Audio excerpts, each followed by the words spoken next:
Hey, Nerd Herd, it's Dynasty Nerds. We're back again, and we have some brand new ADP at our disposal with the rookies included. We know where these rookies ranked pre-draft, but where do they lie amongst the actual NFL players? Where did the rookie fever go wrong? Man, yeah, there are some players that are just way too high for my taste. We're going to find some really good value for you. Hopefully you can make some good trades and make your Dynasty team better after this tremendous episode. Ready, set, hut. Welcome to the Dynasty Nerds Fantasy Football Podcast, where we discuss Dynasty strategy, rankings, and all things NFL. So get ready to geek out on fantasy football with your host, Rich Dotson. And welcome to the Dynasty Nerds Fantasy Football Podcast. I'm your host, Rich Dotson, my fellow nerds, Matt O'Hara. Hey. Garret Price. How's it going? And Jared Wackerly behind the board. What's up? So we're here today's show. You know, now that the rookies are a part of the NFL. It's official. You know, we did a mock draft last week, did some guys we like and whatnot. We have ADP.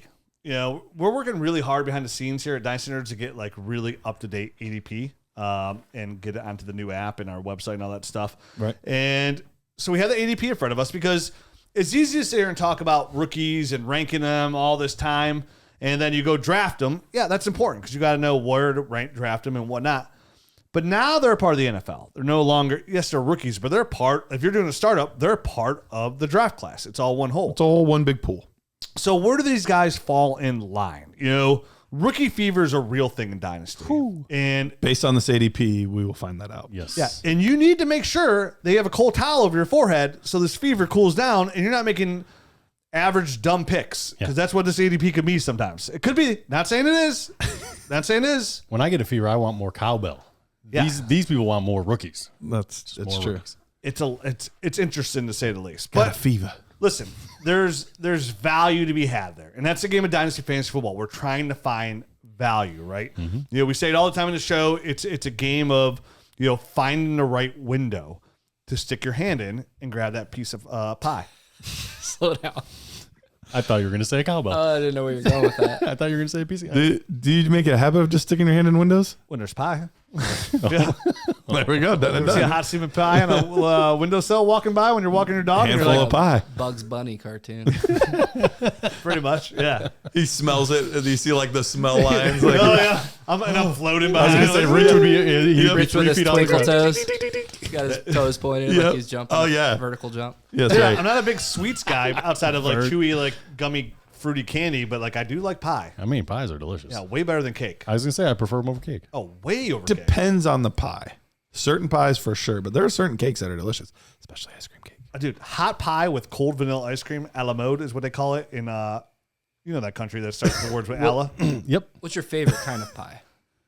Strawberry rhubarb is really up there, but like I mean, can't go wrong with apple, pumpkin, but like Pumpkin is up there for sure. Hot cherry pie. Like I don't like cherry my pie by mom itself. makes the best, most delicious, like tart cherry pie. Oh yeah, but with vanilla ice cream, it's got to be a la mode. Like I don't want straight by itself, strawberry rhubarb pie. We grew up in the woods and we had wild blackberries and we did wild blackberry pie. Good too. Grew up in the woods. Yep. Blueberry I grew up in the pie. woods, baby. I will say blueberry You've pie. been to my house, my parents' house. You know where I live. Yeah, I was trailing a horse and buggy like for like 2 miles. I was like, Pretty accurate. You either pass a tractor or an Amish buggy every day. Blueberry pie. So close to blackberry. Very close. It is one of my favorites. I like blueberry pie. Yeah. I like pie. Yeah. I don't like chocolate pie. I I don't don't like much either. chocolate anything. Yeah. Though it's weird because I tell people I don't like chocolate, and they're like, "Oh, what's wrong with you?" I'm like, "What's wrong with you, chocolate lover?" I do like chocolate. My I favorite don't, cake. I don't chocolate really like cake. Okay. Weird. Chocolate ice cream. Grossest. One of the grossest things I've ever. It's so gross. That is odd to me. So That they're blue cheese. weird take. Chocolate ice cream? Yeah, gross. chocolate ice cream is great. No, Well, it's not. It's most gross. ice creams are great. My favorite's chocolate peanut butter. Which is weird because most ice creams are great, but not chocolate ice cream. Interesting. What about like Moose Tracks where it has like the chocolate chunks? Too much chocolate. Let me ask you this. What about mint chocolate? Very good. Mint That's chocolate chip. Mint chocolate chip. That's What great. about- That is dude, great. Waffle cone, mint chocolate chip. Top 3. Yeah. Top 3. Fantastic. I There we mean, go. strawberry's number 1, but yeah. So, welcome to the Dynasty Ice Cream Show, where we rank the best pies and ice creams. Hope your mouth is watering. Dessert hour So is over. let's get into this. I want to talk ADP, but before we get in here, I got to tell you about our friends over at Underdog Fantasy. It's the easiest place for you to play fantasy football. now that the NFL draft is complete. That means Best Ball Mania 4 is live and underway in Underdog. I'm in there. I'm starting a new one every single time one ends. And it's the largest fantasy football tournament of all time. It's only $25 to enter. You get a shot at $15 million in total prizes and a first place prize of $3 million. $3 million. That's right. little bit. That's a lot of zeros. You want to miss out on this action. The best part is because it's best ball format, all you have to do is draft your teams, which you can do at your home, on your phone, on your, in the bathroom. Set the 8-hour timers. All mine are 8-hour timers because every time I do one that's not an 8-hour timer, I forget that I started the draft, and then I get I've done that too. Every single Way too much Sean Tucker now. time. So in Best Ball Mania, you join the tournament, draft your team you would in any normal fantasy football league, and your lineup is locked in once the draft is complete. No waivers, no trades. That's right. Set it and forget it until it's time to collect your cash. Underdog automatically optimizes your weekly lineup and the highest score in one that there is. So what are you waiting for? Get signed up on UnderdogFantasy.com or via the App Store with promo code NERDS. The Underdog will double your first deposit up to $100. That's Underdog Fantasy, promo code NERDS to take your shot at the cool $15 million in Best Ball Mania 4. But wait, there's more. Dynasty Nerds, you get it, where's more? Has agreed to give any new Underdog subscriber that uses the promo code NERDS 1 year complimentary Nerd Herd and Dynasty GM subscription with your deposit of at least $10 or more. That will get you complete access to the app as well that's coming out soon. This is for new users only on both Underdog and Dynasty Nerds. You will see an email with your promo code within 24 hours. If you are an existing Nerd Herd member already, we will send you the most comfortable shirt in the world. Must be 18 plus, 19 plus in Alabama and Nebraska, 21 plus in Massachusetts and Arizona, and present in a state where Underdog Fantasy operates. Terms apply. Concerned with your play? Call 1-800-GAMBLER or visit www.ncpgambling.org. In Arizona, call 1-800-NEXT-STEP. In New York, call 1-877-8-HOPE. New York. In Tennessee, call 1-800-889-9789.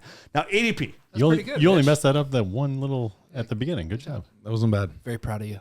Only time I'm really happy to talk fast. And we're back talking ADP. But you do it picks. every other second of the day. Don't tell me how to live my life, boy. Guess who the 1-1 is in ADP? Superflex Tight End Premium. This is Superflex Tight End Premium Me. because that's how we operate right Garrett now. has an arm of gold. It's got to be him. What, for ADP? 1-1? Super Dude, he's not the number one eight dynasty analyst, let alone fantasy football player. Unbelievable. Yeah, burn, sucker. See how he treats me? Disrespect. You have Justin Jefferson's contested catch rating too low. I'm never, ever going to let it go. I'll never forgive you. Yeah, but you go like, you told everybody to draft Clyde Edwards-Helaire over Jonathan Taylor. Damn it, I did. And I wouldn't do it again. I learned from a mistake. So, right. So Superflex ADP with rookies involved here. So we are running constant mock drafts on DynastyNerds.com. If you're in the Discord, you'll see them. If you're on Twitter, you're gonna see them. Join on Sleeper there. And we're gonna be doing this pretty consistently. Peter Bartowski, he's gonna be running those for us. And what we're gonna do is generate ADP and trying to give you the most up-to-date ADP out there. We don't want to get you something that we just get in the beginning of the month or sometime. We want to get you consistent ADP.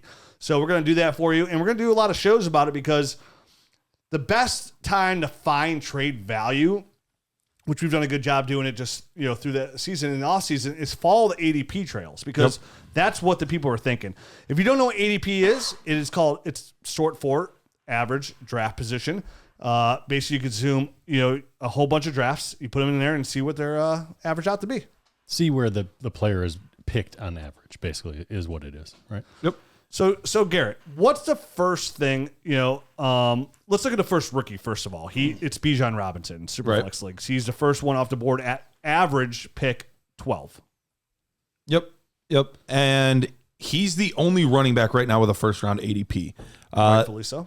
I have no issue with this. It is odd for a lot of people. Like, he hasn't even taken a snap in the NFL and he's the number one dynasty running back. Well, specifically with dynasty, you need that youth. You need that youth on your side. He's got it, obviously. He has the first round draft capital, top 10 pick. And even I was looking at guys over the past 10 years that were top 15 draft picks at the running back position.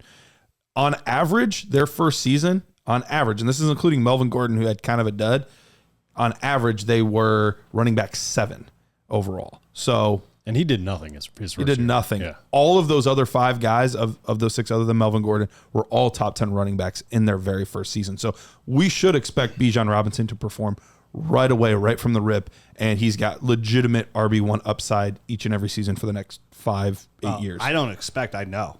Like if Bijan stays healthy, he's top 5. He's gonna have. I told you guys at the cabin. Like he's gonna have 2,000 all-purpose yards. I mean, he's in a perfect system. Obviously, they Look want at bitches. They want to run the heck out of the ball there. And he's got a great skill set. He's an all-around guy that they never need to take off the field. So, yeah, I agree that he's going to have a monster season. I don't know that it's going to be 2,000 all-purpose yards or anything like that. But, I mean, he could easily eclipse the 1,500-yard type of range all-purpose, without even, like, batting an eye. You know what I mean? Right. So the question for you guys I have right at the gate, that would have to do with Bijan Robinson. And we're going to kind of talk like some rookies here and maybe some value behind them that aren't rookies because that's where the value is. I preach on the show more than anybody else saying, I'd rather take a proven asset that I know is good over the upside of a rookie any day because you have a 50% chance of missing it as it is just being a rookie. It doesn't matter how much you love the prospect.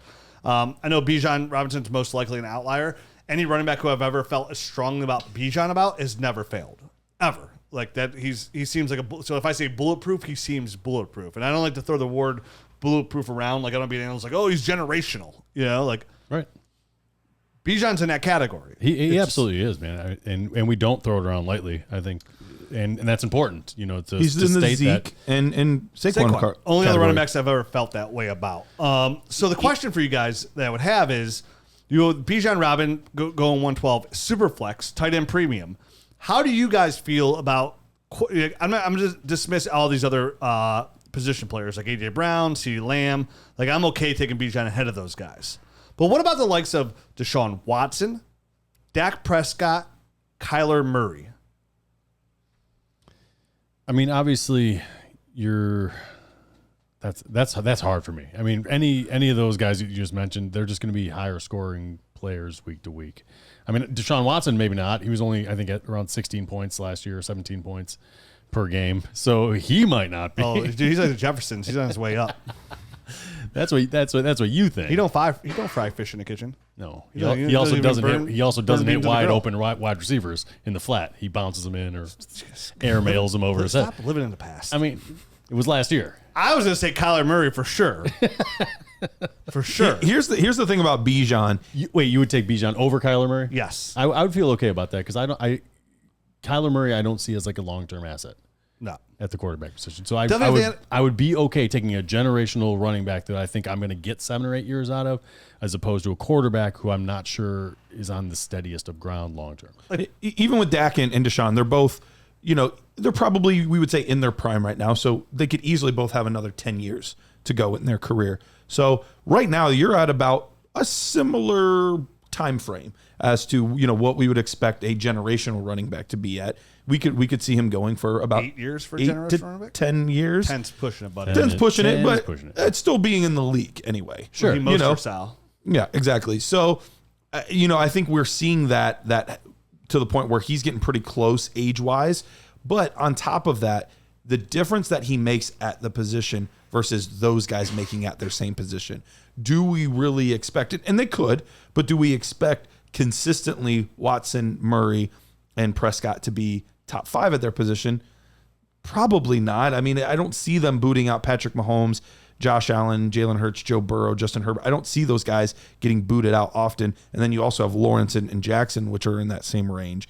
Like, I don't see them getting, but Bijan Robinson, do I think for the next 5 to 7 years that he's going to regularly be a top 5 running back? I do. We've seen that out of guys like Zeke and, some of these top running backs. So I think that that's a realistic possibility. And when you get that difference maker at a position, I'm for it. I usually don't draft running backs in the first round, but Bijan would be the exception. Bijan would be an exception to the rule. There's no way I take him ahead of Deshaun Watson. There's just no way. And I know it's easy. It's hard for me to see through my Browns colored glasses, and I always admit, like if I'm like every time I talk about Baker Mayfield, I admitted that like this is all homerism. I'm not here talking about the player. It was all kind of in jest. But with Deshaun Watson, in all seriousness, despite of everything that outside of the NFL, which is I'm just going to focus here in the NFL, in that short instance of last year, everything went through. Before that, Deshaun Watson's been an elite quarterback. From the time he was in high school to the time he was in college at Clemson, literally put Clemson, beat Alabama at Clemson, to coming in and dominated with Houston with no weapons around him. So, could those 2 years really break Deshaun Watson? Of course. A quarterback can be broken. But at the same time, when we're shooting for upside, like, I'm always going to shoot for the quarterback. With Dak Prescott, I don't feel like Dak Prescott is special, but I do surround him with, Jerry Jones will always surround him with weapons and will always be in position to succeed. In the quarterback, at that position, with how thin it is right now, I would be hard-pressed to take Bijan ahead of those two guys. I wouldn't argue it. Like, I'm not going to say that's a terrible pick. Like, I would easily take him over Kyler Murray. But I still feel like the move there is quarterback. Like, but I'm also in the Superflex tight end premium draft. Like, it's hard for me not to take a quarterback in the first round. Like, even like we were talking earlier about a different player. Mm-hmm. Even with Justin Jefferson and Jamar Chase on the board, it's hard for me not to grab a quarterback, because when you're a have-not at the quarterback position in Superflex, it becomes almost impossible for you to win your league. It really does, because when you're a have-not, then it means there's more haves out there. Mm-hmm. And there's only 32 quarterbacks in the NFL, and the bottom third are pretty much, from a fantasy football standpoint, pretty much trash. You know what I mean? Like, you don't want those guys. And, of course, we have the elite, but the elite quarterbacks, like you mentioned, these young guys, I mean, we're starting to see a good mold here. Like, we've seen it. We've seen the dynasty market turn at the receiver position. We talked about this, I think it might have been, last week on the podcast too. Like, where do these receivers finish amongst all these young guys that are already in this class? Like, they are here to stay for a while. And not even mention older guys like Tyreek Hills, Devontae Adams, Stephon Diggs. Sure. Same with these quarterbacks. I mean, obviously Caleb Williams, Drake Mays is going to come in. Caleb Williams is, he's the next Trevor Lawrence. But we have a good group of young guys here. We do. With Lamar re-signing. And Lamar is probably one of the biggest question marks. But Trevor Lawrence, an ascendant player. Josh Allen, Pat Mahomes, Jalen Hurts, Joe Burrow, Justin Herbert, Justin Fields. These guys, like, once you're outside that bubble, it is easy to say, okay, I'm going to settle, right? Like, you take Bijan Robinson at 111. But if the 112 was smart, he's going quarterback there. Like, he's like, he already saw how that goes. And now all of a sudden you're looking at Kyler Murray as your quarterback one. And like we mentioned, I don't love the long-term success there. I think Arizona is one of the worst teams in the NFL this year. If they finish with the 1-1 next year, do you think they're not taking Caleb Williams? No, they probably will. They'll have to figure out what to do with Kyler in that contract. You know what I mean? So they're in a bad spot. I mean, I literally think it's the Rams and the Cardinals chasing 1-1. I know a lot of people are like, oh, Houston. I think the Rams are abysmal as well. Like, I think those two teams are literally fighting for the 1-1, 1-2, and then they'll end up with like 1-3 with the Houston pick. So like, if you're doing a Superflex, yeah, you get Bijan, you're pumped. But in Superflex, do you feel real comfortable all of a sudden now that your quarterback is Kyler Murray is your 1-1 quarterback? No, I don't. But let me ask you this. Do you then dip your toe back into that rookie pool? Do you get crazy that early? Oh, there's a rookie here I would take over Kyler Murray for sure. Let's start talking about that, because I think that was the biggest, I don't want to say surprise, but the area that I disagreed with the ADP was where the top rookie quarterback was coming off the board. And look, he's my number one rookie quarterback. Me too. But this seems really high to me. Go ahead. Who is it? Yeah, you want me to announce your favorite rookie quarterback? No, you announce it. Yeah, he's my favorite guy too. It's Anthony Richardson, Indianapolis Colts. His ADP right now is right around. He's the 12th guy off the board. ADP right around 13. So he's the 12th guy off the board. It gives him one round ADP. I just did a startup, Superflex tight end premium. I had a 1-1. I took Pat Mahomes 1, obviously, and then it came all the way back to me to 212, and I took Anthony Richardson at 212. I took Chris Olave at 3-1, and for me, it was an easy pick there. And I understand what you're saying. Like, hey, 212, yeah, 12 is great. Like, you're hitching your wagon here, but like, I don't, like, again, if you miss out on all these other quarterbacks, like, again, I would take Deshaun Watson ahead of Anthony Richardson, and I would probably take Dak ahead of Anthony Richardson. But I'd almost listen to the argument of why you would take Anthony Richardson. And I know it seems crazy going at 112, but this is a player that could literally be 1-2, 1-3 by this time next year we're talking. He could. And I don't disagree with that part. And I'm going to say this. This is why I won't, like, I understand, like, your like, hesitation here. Like, this is, what are you doing at 112? You're taking Anthony Richardson. I'm going to say this about Anthony Richardson. His athletic profile, we beat it to a horse, right? And we were talking Anthony Richardson after his first game at Florida on this podcast. Like, do you see this Anthony Richardson kid? Like, and then the next week he did terrible. We talked about it on the show. Go back and listen. But, like, when I go back and I watch his tape, and again, I've said this 100 times, like when he plants his feet and he processes, like this isn't just an athlete. This is a quarterback too. Like Anthony Richardson is a quarterback. And the fact that he went 1-4, the fact that Jim Irsay came out and said, hey, I would take in this guy 1-1, right? Jim Irsay's got your back. You're in a good spot, first of all. His head coach, Molden Jalen Hurts, a really good spot. Jonathan Taylor. Offensive line's iffy, but you're literally the best quarterback possible to have behind an iffy offensive line. Michael Pittman Jr. They're going to build weapons around him. By the way, Steichen was also there for the beginning maturation of Justin Herbert, too. Even better.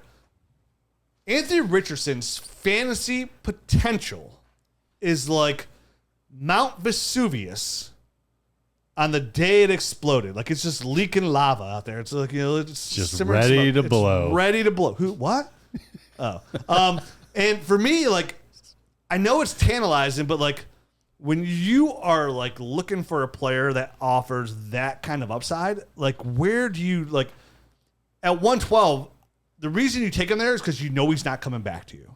Right? And that's what I was going to say. You know he's not coming back. That's what I was going to say. You can't wait on him, I don't think, to be there at 212 anymore. No.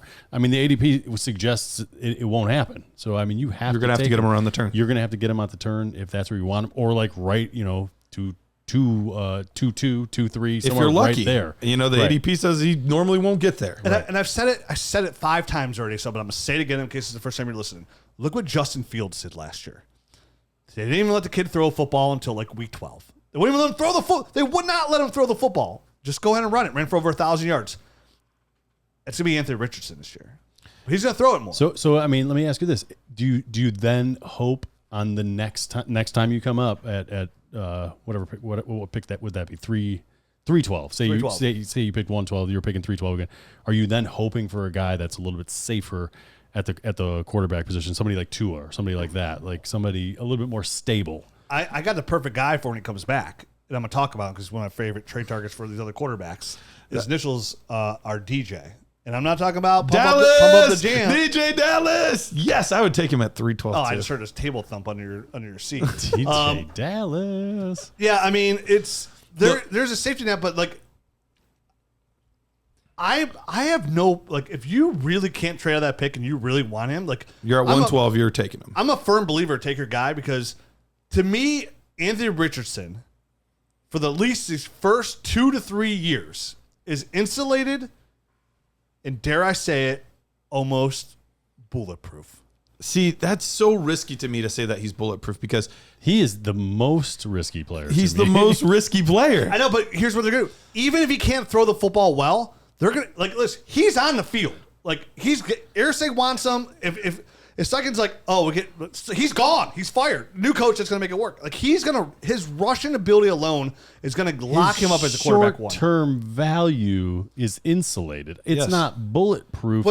Because if he can't throw the ball and run an offense, he'll be gone, dude. But listen, we are here. You listen to the show. We will identify that early, right? We will find out. But his production will insulate him where you can go out and get, like, you can go get the 1-1. You know what I mean? You can go get that guy. Like, you will be able to trade him for what he would put, like right now, Justin Fields right now. Look when Justin Fields wasn't throwing the ball early in the season, were people dying to go get Justin Fields? They are now. His ADP's 9 I overall. Understand not even higher than 1. They 2, are 3, now, 4, but 5, at the 6, time 7, 8, they 9. were. The first 4 weeks of the season, he was dead to people. Everyone was hands off that dude. He can't even throw the ball. I'm not worried about the first 4 weeks. Right. I'm worried about at the end of the year when he rushed for 1,087 yards or so, and then all of a sudden he's got a 1.9 QB. Can we all agree ADP. though that Justin Fields coming into the league was a better passer? Yes.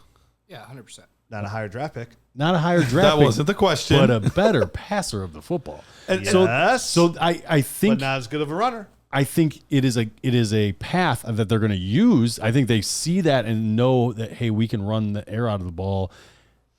But I don't know that they're the exact same player, and I think it's dangerous to pretend that they are. I think, you know what I mean? Of course. I'm not pretending And listen, I'm not even saying Anthony Richardson's guaranteed to put together and become a good passer in the NFL. I am not. That's not the point I'm really trying to present. He's bulletproof. Yeah, And from fantasy football production, I think that's what I'm trying to reel in. Okay. Oh, I'm not. You I'm understand? casting a line even deeper into deep sea fishing out here, people. I'm catching me Shamu.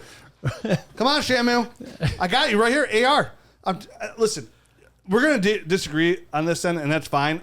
I think the production you're going to get at Anthony Richardson from day one, his ADP right now at 112 will be higher at this point next year.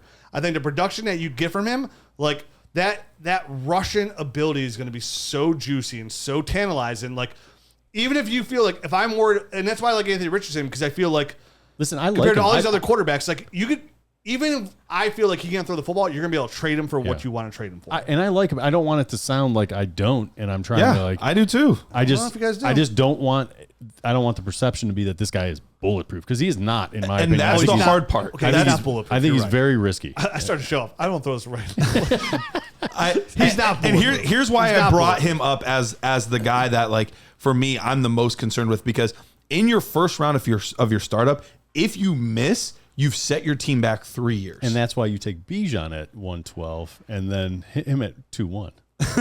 now it's okay. I'm okay with it. No, I'm okay with that. I'm just totally saying, okay with missing Richardson. early is really tough to recover is. from. So it's all about how risk averse you are. Right. If you are willing to swing for the fences and say, look, this could blow up in my face, I will either be the best team in the league or I will be the worst team in the league. If you're willing to risk that, then that's fine.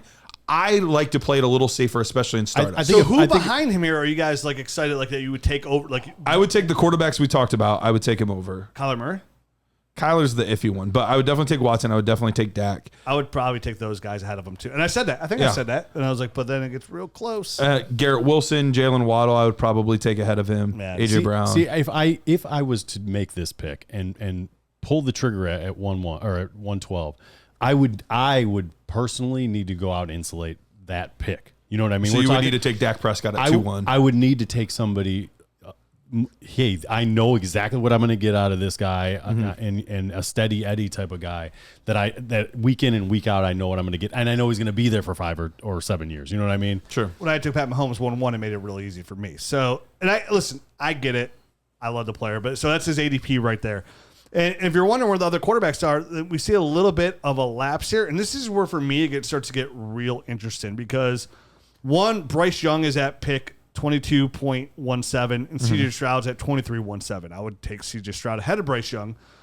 Bryce Young's right behind Breece Hall. He's right behind Jonathan Taylor. That's Bryce Young. And Amon-Ra St. Brown splits CJ Stroud and Bryce Young. But, like, that really, like, one of my biggest sell points here is Bryce Young. You kind of said that kind of confusing. It's Breece Hall, Bryce Young, Amon-Ra St. Brown, and then CJ Stroud, kind of right in a row. Yep. And Yeah, that that's basically ADP. fills out the end of the second round, ADP Yep. wise. Yeah, so like Bryce Young going here ahead of CJ Stroud and going ahead of other quarterbacks like Tua Tagovailoa. And I understand what Tua's like His head, injury like, concerns. right. Yeah. I understand it's somewhat of a concern. My biggest beef here for me for Bryce Young is like how far, and this is for everybody that lets this allow, because he over the last month he's seen a dip, and it's Daniel Jones who's going about 47.67. How you would draft Bryce Young over Daniel Jones, I don't understand. I do. Okay, I don't, because for me, first of all, Bryce Young to me seems like a safe quarterback. I don't really see the high upside fantasy football production for him because, like, one, you don't get anything from your legs. It's real hard to produce at a high level without getting anything from your legs because if he runs the ball, he's going to be deceased. And I don't want to see that. I want to see him grow a large family His and live capo to was his hundreds. dictated. But, you know, he's a young guy. What is Bryce Young, like 22 years old, right around there? He will be at some point soon. Sure. He Played this junior year. I don't know. Daniel Jones is 25. He turns 27 at the end of this month. Wait, what? I mean, He's 25 and he 26. turns 27? He turns 26 on the 27th. He does turn 26 on the 27th. 27th. Okay. So Daniel Jones is coming off a year where he was quarterback number 9 overall. Daniel Jones is somebody that we've been talking about on this show for a couple of years now. And what's the number one selling attribute about Daniel Jones, Matt, that we've been talking about for years now? His haircut. His athleticism. His Close. Close. Yes. He is the most underrated athletic quarterback. 708 Out rushing there. yards last year. He ran for 708 rushing yards, fifth amongst all quarterbacks and 7 touchdowns. And those rushing yards, 52 less than Jalen Hurts, 54 less than Josh Allen, 56 less than Lamar, even though Lamar only had 12 games. He averaged 5.9 yards per carry. He averaged 44.3 yards per game. He averaged tripping over nothing only twice last year. There you go. Only 2 times. So he finished as quarterback number 9 overall. And despite that, obviously, a lot of his rush ability, which, again, it kind of propels him into that higher end. He was only 15th in passing yards, 3,205, 14th in pass attempts, 8th in completion percentage. So when he did throw the football, he was really well. He only threw 5 interceptions, the lowest amongst all quarterbacks with at least 10 games played. The only one that had less than him was Jimmy Garoppolo, who only had 4, but he only played in 11 games. Daniel Jones played in 16. He's guaranteed $92 million, so he's there for 2 years. He's got the youth, too. It's not like this is an older player. They put Darren Waller there. So his big thing here is touchdowns. And he doesn't have the weapons there. They bring a guy, explosive guy like Jalen Hyatt. They bring in Darren Waller. Year 2 into Brian Dable's offense. Daniel Jones right now, in my eyes, is one of the absolute tremendous values in Superflex. And that's what I was just about to say. I don't think the issue is as much with where Bryce Young is. I think the issue is just that Daniel Jones is too low. Yeah, it's a huge issue for me. Because at the end of the second round or, very beginning of the third round, taking those quarterbacks, like, I get it. They're quarterbacks 13 and 14 off the board. Like, I can understand that. I think the bigger issue is, and you're absolutely correct, Daniel Jones is just way too far down this list. And if you're getting him in the 4th round, you're getting an absolute steal. Steal. I mean, people are drafting Trey Lance 2 spots ahead of Daniel Jones. What are you doing? That's crazy. I told everybody to sell Trey Lance 2 years ago.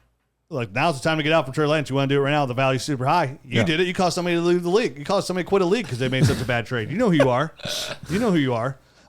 Who is it? We can't say. Stop. Be nice. All right. It's my boy. I'm not saying anything personally, but he knows what he did. He knows what he did. He's a well-known person in this industry, and he done messed up. But besides the point, you don't make moves like that. Right. You're going to draft Trey Lance over a proven commodity, or like his own team is probably about to start Mr. Irrelevant over him. They signed Sam Darnold, and they're pumping up Sam Darnold. Like, what? Somebody said that Sam Darnold was the best thrower of the football ever in the San Francisco uniform. They're really good at evaluating the quarterback. I almost wanted to. How, like, not only does it shock me that Trey Lance is drafted ahead of Daniel Jones, I'm surprised Trey Lance is even drafted where he is. Because, like, just for clarification, he's drafted as the 42nd player overall. His ADP is right around pick 45. QB 16. QB 16. Like, I would rather have Kenny Pickett than Trey Lance. He belongs. Sure. I mean, for me, he belongs closer to 33, 34, 30. Like, those are the guys. An upside backup. Yeah. Hey, maybe he'll get a shot type of guy because that's how I feel. I don't think. Yeah. Do you guys think Trey Lance will ever be the quarterback of the San Francisco 49ers? No. Unless he might for a few games to start the year. No, Unless like the injury. long term. Yeah, but not long term. No. No, long term. When's this guy last time he even played quarterback? Like, for a long time. What year? What decade was it? It was like 2010s, right? It was 2019, right? Yeah, 2010s. We're in the 20s, Yeah, Mark. yeah. It's 2023. Yeah. You know how long ago that was? Yeah. Long I time. can have a kid. They'd be going to school. I mean, not smart school, but, school nonetheless. Yeah. Like smart school. Like half day school. Yeah. Yeah, like, look, Dad, I put a block on top of another block. Like, way to go, He Einstein. played 2 games last year. 6 games. And what happened to him? 21. I'm just saying he played football. Yeah, how'd he do? All right, real quick, Bad. ADP wise, Bad. quarterback 27 right now, Mac Jones. Would you rather Mac Jones or Trey Lance?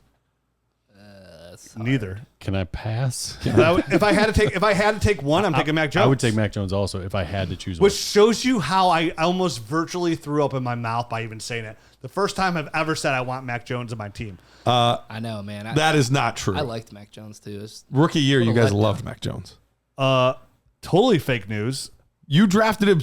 I will go back and find it. You guys drafted him like the 2nd or 3rd quarterback off the board, ahead of like Justin Fields. No, I did not.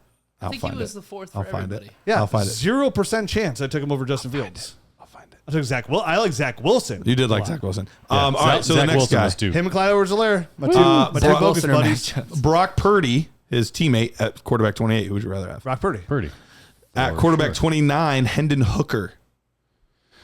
Over who? Or Trey Lance? Or Trey Lance. Now we're getting ugly. Now we're getting ugly. I mean, Trey Lance. Trey Lance at that point. Howell is 30. 31 is Matthew Stafford. I'd rather have 32 is Howell than Desmond Ritter. Trey Lance. I'd rather have Desmond Ritter than Trey Lance. I know it sounds stupid. I would rather have Matthew rather Stafford. I don't like Trey Lance. Give me a guy I that think. I know is starting. Are you kidding me? At that point, I would rather Trey Lance over those guys just because of his perceived value, because I can trade him for more. I didn't like him coming out, let alone now that he's done nothing. And like what success story at quarterback have we ever heard of a guy? Starts with he sucked for 3-4 years. He never did anything. He didn't do anything. He sat out a year of college to do Geno anything. Smith. Doing anything in the NFL. And then all of a sudden he just comes out. Yeah, Geno Smith. Geno Smith. Yeah. His just most did it. recent. Just did it. Tannehill did it. Back. Rich Ryan- Gannon. Ryan Tannehill did it. Yep. Rich Gannon back in the day. Yeah. I mean, Kurt Warner was bagging groceries at one point. That's right. They ain't making no movies about Trey Lance. Steve Young looked pretty terrible with the I'm a trade Tampa browser, Bay Bucks. Trade browser some Daniel Jones trades. Yeah, find me some value there.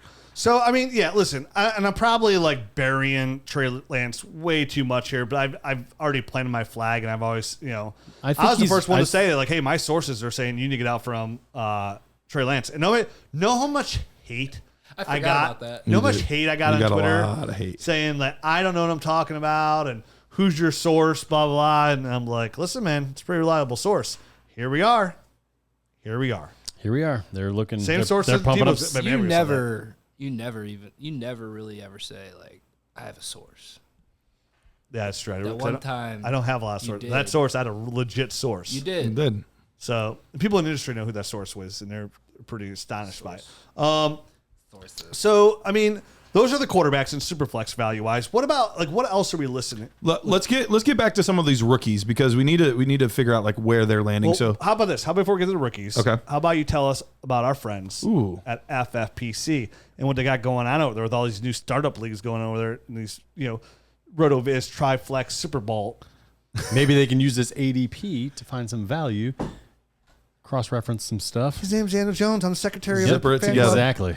All right. So, yeah, FFPC launched in 2010. They have over 1,000 active leagues currently running with new startups forming daily, starting at $100 entry all the way up to now it's a $5,000 entry. Not $2,500 anymore.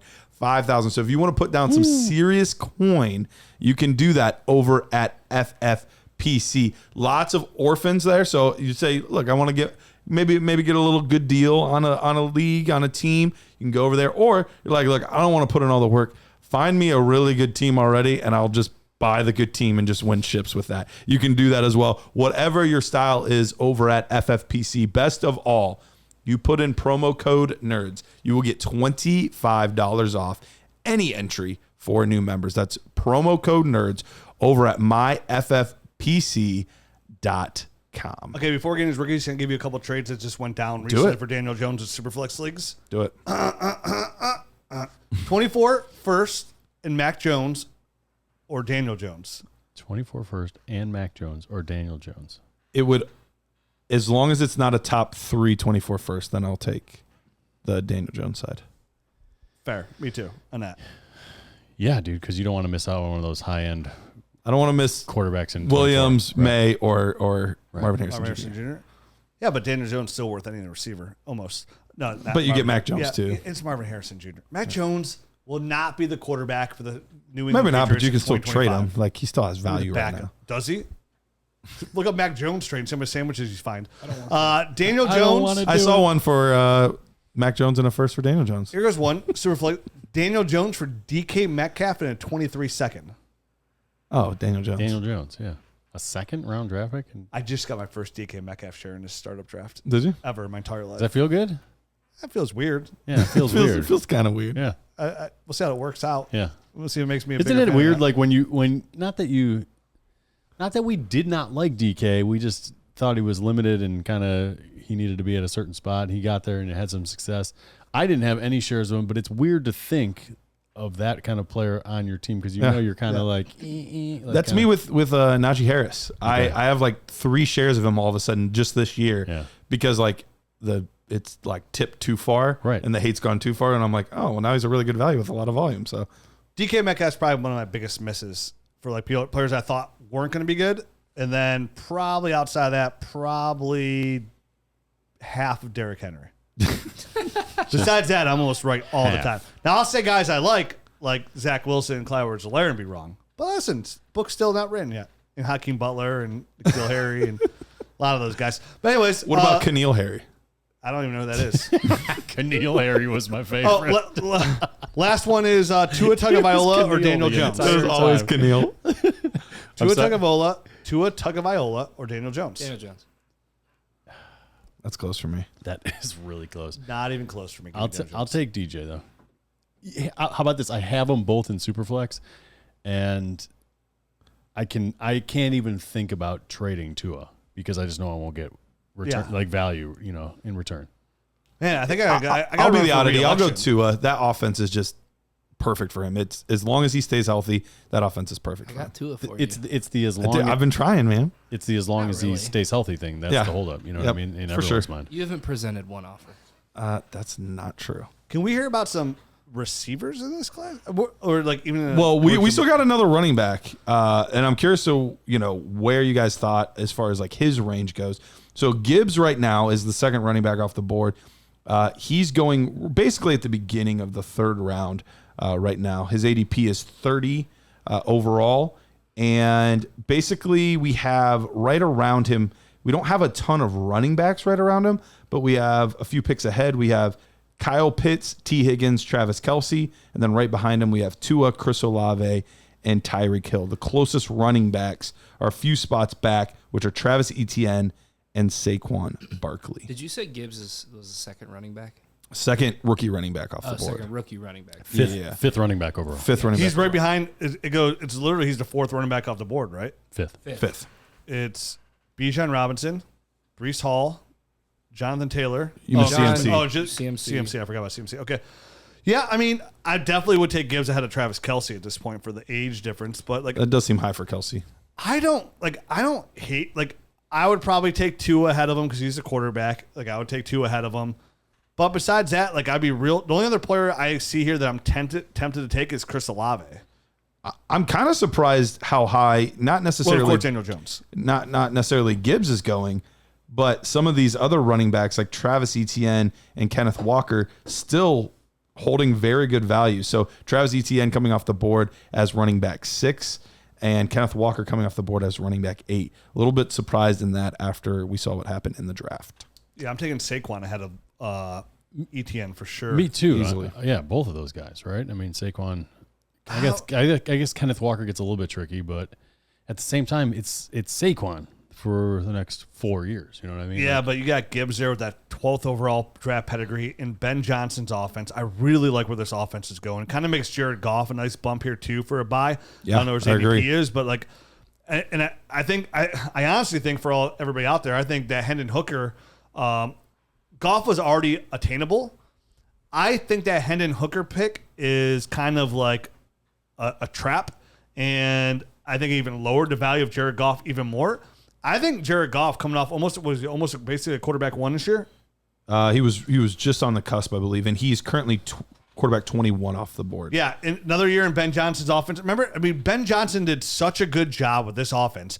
He was getting head coaching interviews, and then he pulled himself out of them. Yep. And he's like, listen, I'm going to finish this, what I started here, knowing that if I do this again, I'll be the first in line to get my job. And get his choice. He gets basically 3 new weapons because Williams didn't really play last year, Jameson Williams. So he'll be back after 6 games.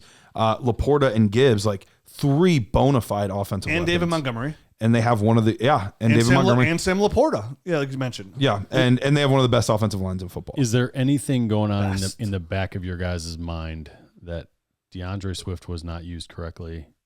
Gibbs, what if they do not use him correctly? Or what if he slips into a doghouse? I'll tell you what I heard. Remember, Swift wasn't drafted by I understand that. Dan Campbell. I think that's part of it. I'll tell you what I heard. Okay. The rumor, another source. Not a source. This is read this online. Can't remember. Okay. I wish I could attribute who I read it from. 2 different sources. Not sources, but people. They're in that building said Dan Campbell deemed DeAndre Swift soft. And that's what it was. That he felt he was too soft to play in his for his team and his offense. And there's times where like he was like banged up and he felt like, hey, you need to get out there and help the team. And that's why they moved on. That's from what I read. I mean, that makes sense Right? of what was going on. Made sense to me too. And I don't think you put that out there without somebody telling you that. And Right.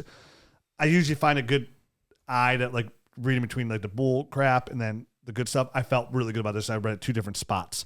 So for me, I think, listen, I mean, when you invest that high of a pick in a running back, you have to prove, like, you have to make, like, to save your job, you have to be right. Like, you can't miss on that. So, like, and that's for everybody. So they're going to put Jahmyr Gibbs, and I think with David Montgomery, in a good spot here to succeed. And we already know how electric he is.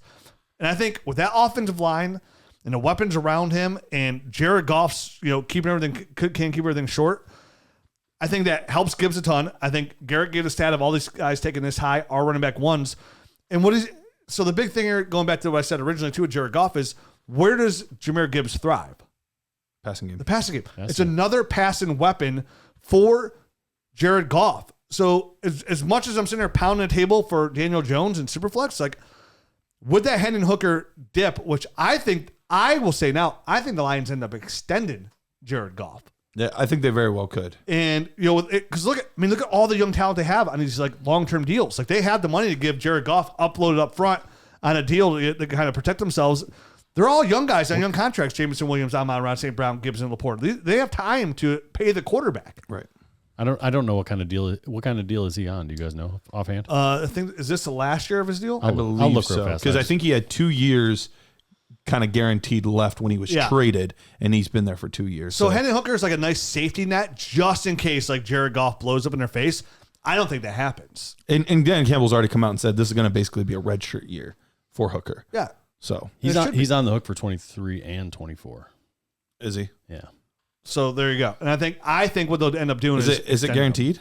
What's like the dead cap? The dead is 15 and his cap hits 30, so they could get out from underneath it if they wanted to, and then next year, they don't have next any year reason to. It drops down to 5 and his cap money or cap so this is 31. This is his last year essentially. If they want to, if they wanted to move on, they could next year pretty easily. They could definitely move on after this year. Okay. But I don't think they will. From everything I've seen on tape, like where would I put all my money? I would put it on Jared Goff, which is again a couple of years ago. It's nuts. Like, so when you're talking like.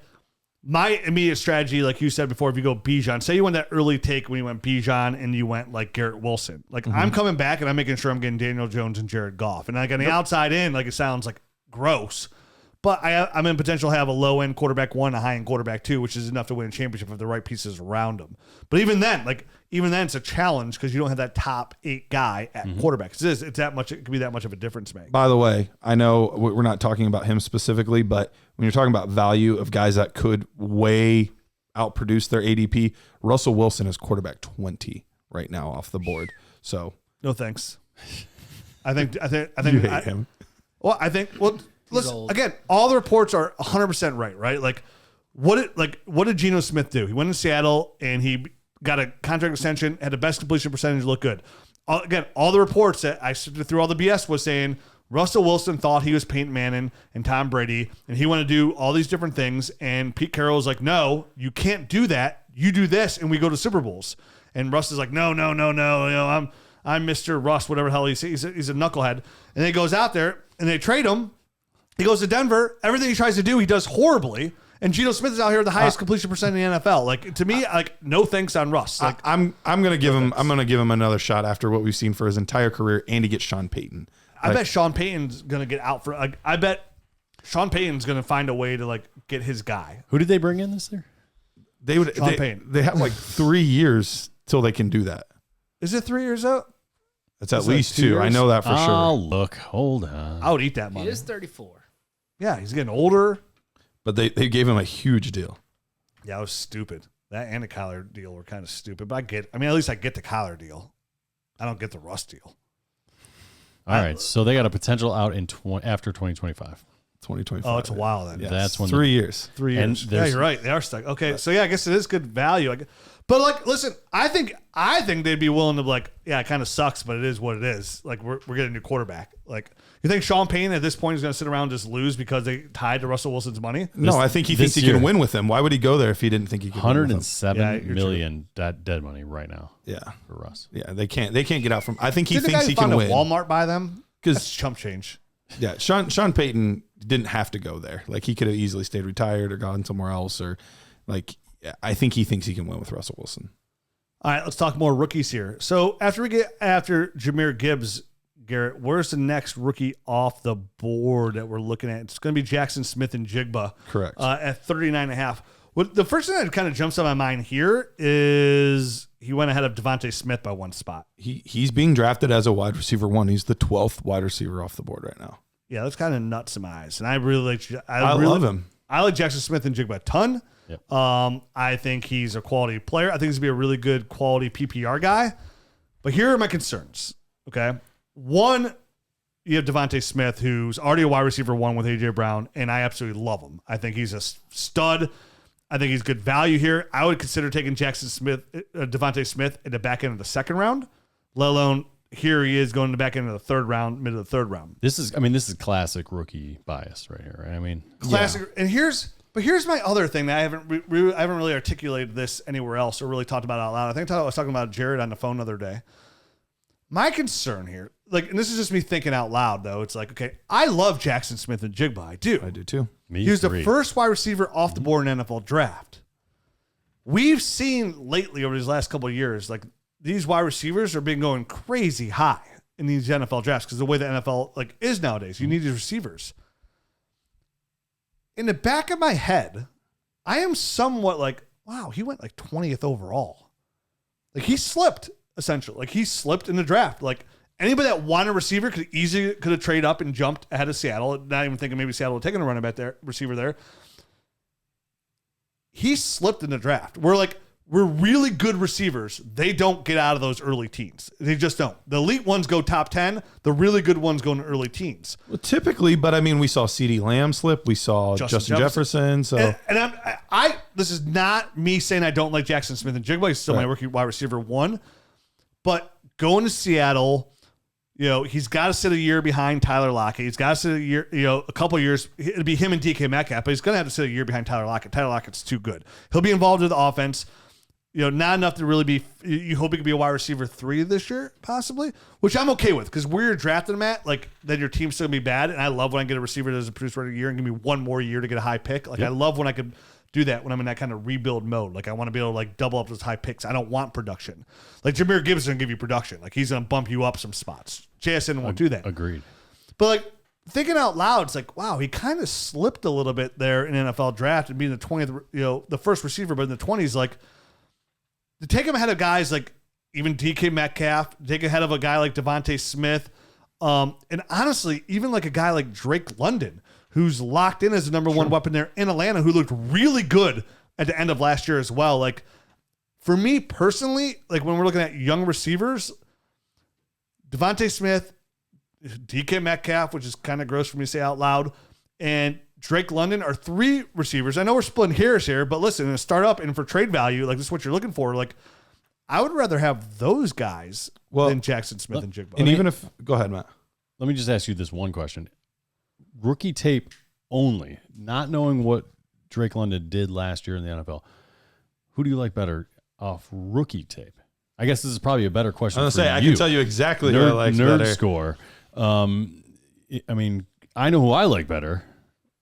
Jaxon Smith-Njigba. I like Jaxon Smith-Njigba better than Drake London. But you like Devontae Smith more off tape, yeah. I'm pretty sure I had Jaxon Smith-Njigba more because he had a 78.85 for me. Yeah, I get that too. So I mean, the situation there in Atlanta does look better now. Drake got a 77.75, so almost a full point higher. Yeah, so a full point higher. So for me, I think that's I'll have a conversation, but it's always going to go back to kind of how I viewed them when they came, especially when they're that close in draft classes. You know what I mean? That I would go to Jaxon Smith-Njigba before Drake London and feel okay about it. Okay. Just knowing that long term, I think I'm getting the better player. Totally fine with it. And again, we're splitting hairs, so I'm not going to I'm not saying, we're splitting hairs. Like I'm not saying there's even a right or wrong answer here. There obviously will be by that couple of years on the road. We'll find out. No, but now it is totally personal choice. But so in a personal choice in a vacuum, I'm going to give you guys, this is all versus Jaxon Smith-Njigba. Just give me your answer quick. Devontae Smith. Devontae Smith. I'll take Smith. Smith for me. DK Metcalf. I'll take Jaxon Smith-Njigba.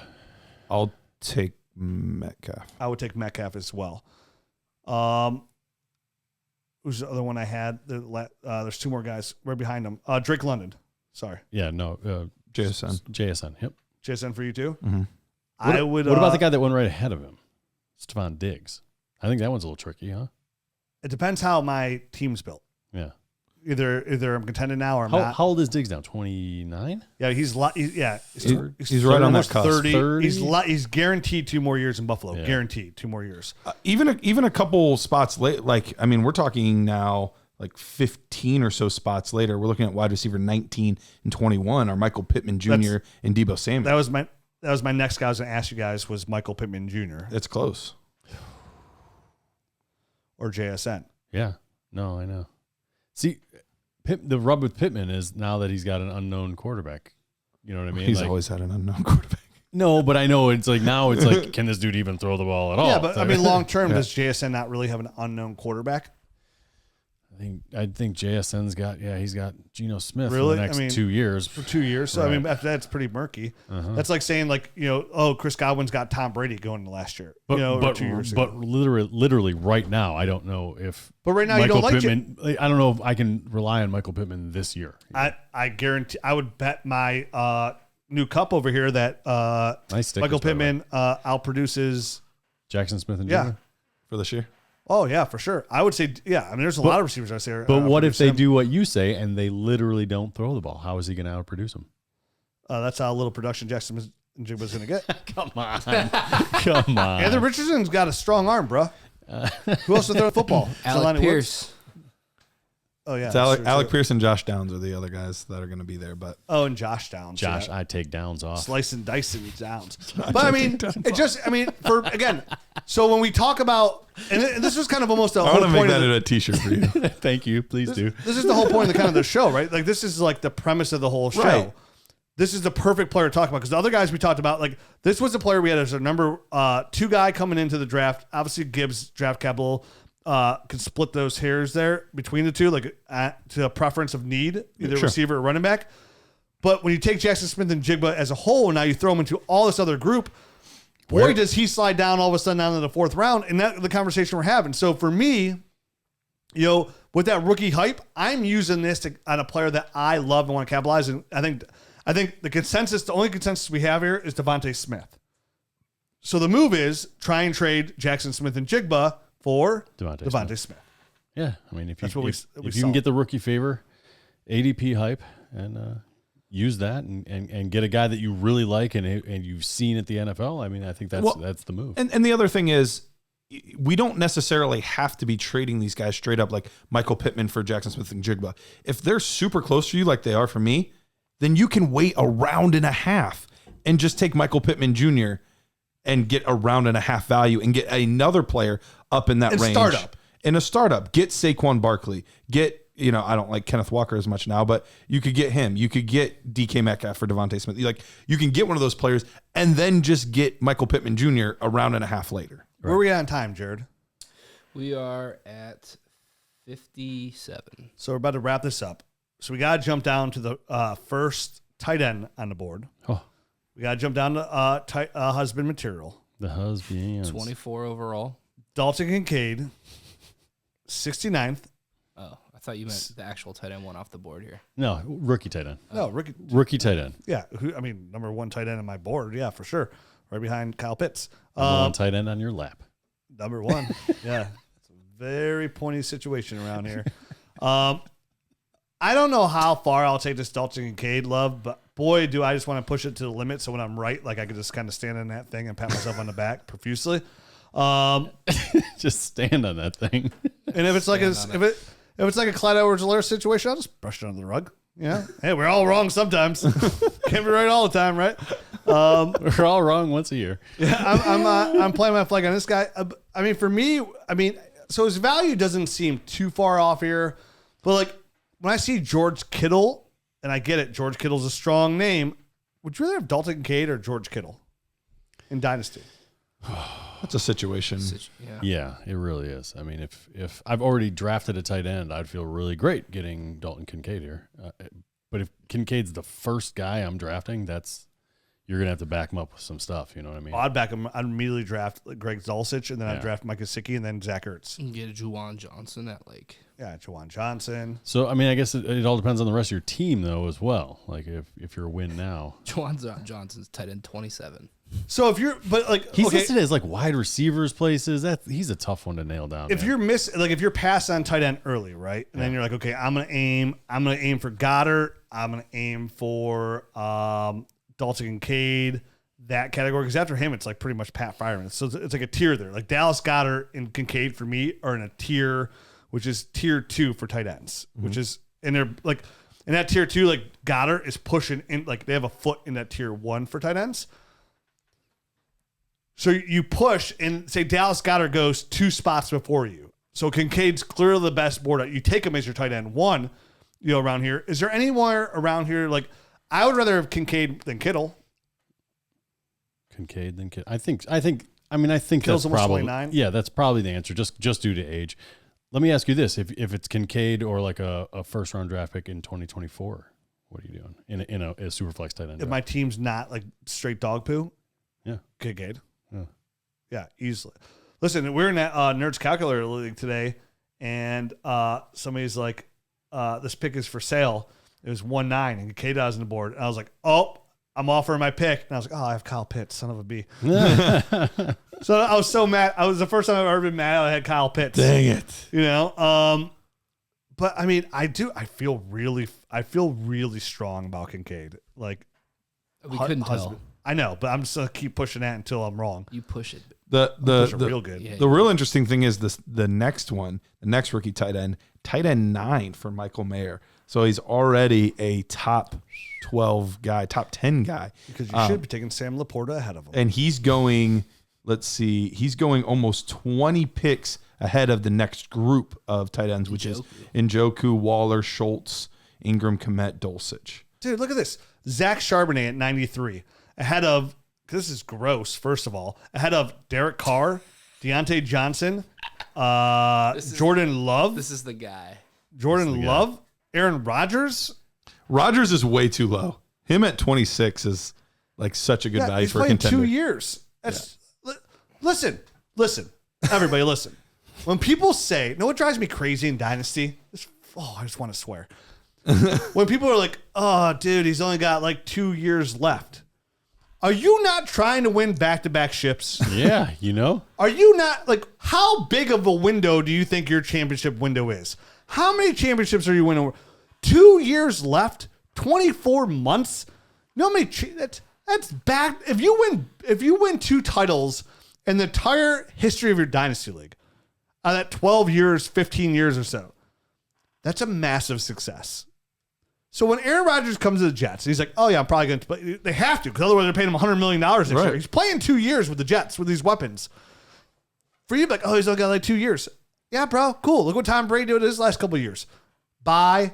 And that's Will Levis going behind him? I mean, that's why I got him in that Nerds Calculator League. That's why I got him. I mean, I'm in a little bit of a window there, and that's why. Yeah, Geno Smith, Will Levis, like, dude, how are these guys going ahead? And this is why, like, when you take Anthony Richardson, you go out and buy, like, at 2-1, like, oh, here's, if you have, wherever you get it, like, give me Aaron Rodgers. Like, when you play Dynasty, I've been playing Dynasty for almost 20 years now, and I hear that all the time, and a lot of times even that's wrong, but, like, he's only got 2 years left. That's all it is. Tyreek Hill, he announced he's only playing for 2 more years. There's got to be ADP drop there. Like, oh, I don't want him now. Like, yeah, I do. Creates a window. Yeah, if you're in that championship window, go out and get him. Yeah, it's weird. The value just took a dump, so you can get them cheaper now. It's great. It's weird. It's a funny thing in Dynasty. It's where we always preach age. You want these players over a certain age, but when you hit a window, man, does that age value just plummet, and you could just gobble up guys like Mike Williams for 2-1, Aaron Rodgers for 2-1. I mean, like there's or 212. You're like you package your future first, like your 24 first, which you plan on winning this year, so it's gonna be about 112 anyways. Right. You get in there, and that's why another thing I gotta say is when you make trades, and then we'll end it on this, unless you guys got something else to say. Nope. When you make trades with teams that are like contenders that are all in, like say this year, like, oh, I don't want this trade. A contender comes like, I'll give you my 24 first. I'm like, damn, dude, your team's pretty good. It's probably gonna be 111, 112. Usually those teams are pretty old. Never take their fall on year first. Push it out to 2025. Because who knows what happened in that year and who gets hurt. Their team's older. Like, never take the following year's first from a contender. 2 years down the road might be a much different story. A very different story, because those teams like that can fall off so quickly because they're thin because they're making all these trades. They don't have a lot of draft picks to recoup, so they're not adding young talent there. When that team falls off, it falls off hard. It's the quickest way to go from getting like, oh, how'd you get Bijan? Your team's so good. Oh, I made a trade with this contender? I traded Michael Thomas, a contender, 2 years ago. Yeah, that's how I got Saquon in one of our leagues. Right. Like I made a trade 2 years out. He was a contender. By the time that came around, he had the worst team in the league. Right. So I just want to end it on that. When you make those trades the following year, make sure that you trade for multiple years out that you can. And like if you can trade 3 years out and good 2026, that almost guarantees that team's gonna be bad. Because then at worst case, at one point they might get scared that their team's old and try and blow it up, not even realizing they don't have their own first, and then it's guaranteed to be a high pick. And by the way, Michael Thomas might actually be a nice buy at this point, right? Yeah, I think there's he's a chance. He's probably a third-round draft pick or something like that. Probably cost you like probably a foot long. I mean, it's not cheap, but it's $5. Don't get pointy. Yeah. So that's it. Let's go to what's a Nerder show we're going to jump into. Questions, mailbag. Mailbag. A lot of people got a lot of questions after the NFL draft, and guess what? We got answers. The nerds have the answers. Adios.